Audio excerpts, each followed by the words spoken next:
Para el epidemiólogo Jorge Ortiz y exdirector del Hospital Santa Isabel del Distrito El Porvenir, la reactivación económica está siendo un punto en contra de la disminución del aumento de casos de coronavirus en el país, y es que a la fecha ya superamos los 400.000 contagiados. Claro, definitivamente, porque el sector salud no va a prevenir que la gente salga a la calle, que se infecte. El sector salud es el que va a cargar el muerto, el que va a atender a los enfermos, el que va a tener que curarlos, tener que estabilizarlos. El sector salud no va a controlar en sí que se transmita esto.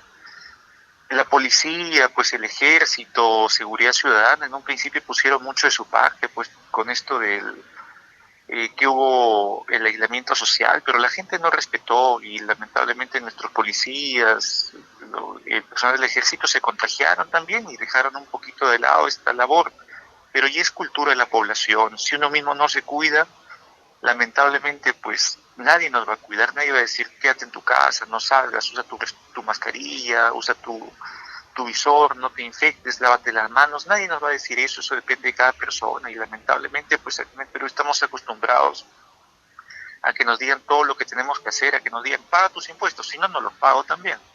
Todos estamos acostumbrados a eso, lamentablemente, y es ahora que estamos pagando las consecuencias. El médico Jorge Ortiz, quien es además integrante del Colegio Médico de la Libertad, señala que a pesar del gran profesionalismo de la ministra Pilar Mazzetti, las cifras aún siguen siendo irreales. Ese es otro tema, porque la ministra Mazzetti es una muy buena profesional, es una muy buena ministra, me parece que es la profesional idónea para este cargo, pero no vive lo que vivimos nosotros a diario. O sea, la vez pasada le escuchaba en una entrevista diciendo el personal de salud se tiene que cambiar y no hay agua tibia, no hay agua caliente, no hay terma para que se bañen los médicos y todo eso, pero ¿en qué hospital hay agua caliente para que nos bañemos los médicos? Es una realidad que no es coherente con lo que pasamos nosotros.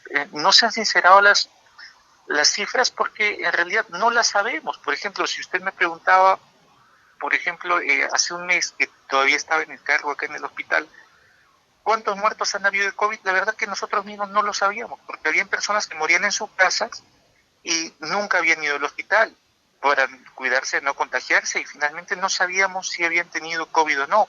Hubo un tiempo en que no teníamos suficientes pruebas también y no se estaba sacando a todas las personas, entonces no teníamos un adecuado registro. No tenemos un subregistro de los casos. Por ejemplo, acá en Trujillo, en La Libertad, tenemos una mortalidad, entre comillas, una mortalidad del 10% de los casos de COVID. Ahora, la mortalidad en el COVID es del 4 al 4.5%. Que en La Libertad se muera más gente de COVID que en el resto del mundo es algo totalmente improbable. Entonces, ¿qué es lo que está pasando? Que no tenemos suficiente reporte de los casos de COVID. O sea, no tenemos 10, sino tenemos 20 casos, el doble, para que la mortalidad no sea 10, sino el 5%, por ejemplo. Recalca también que de acuerdo a cómo vaya evolucionando la enfermedad, se sabrá qué mes será el más complicado. Lo ideal es no seguir bajando la guardia. Bueno, eso dependerá más de cómo evoluciona la enfermedad. Es algo impredecible. No sabemos cómo, la verdad que no sabemos cómo va a ser el otro mes, depende de la población.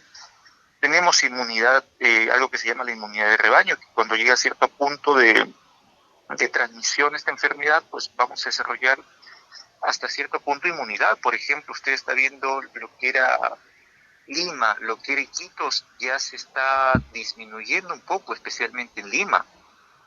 Ya alcanzaron su meseta y no están teniendo tal cantidad de casos como tenían antes. Cabe resaltar que el Perú registra hasta el momento más fallecidos en 2019 y aún nos quedan 5 meses. De esta forma nuestro país alcanzaría un récord histórico en letalidad.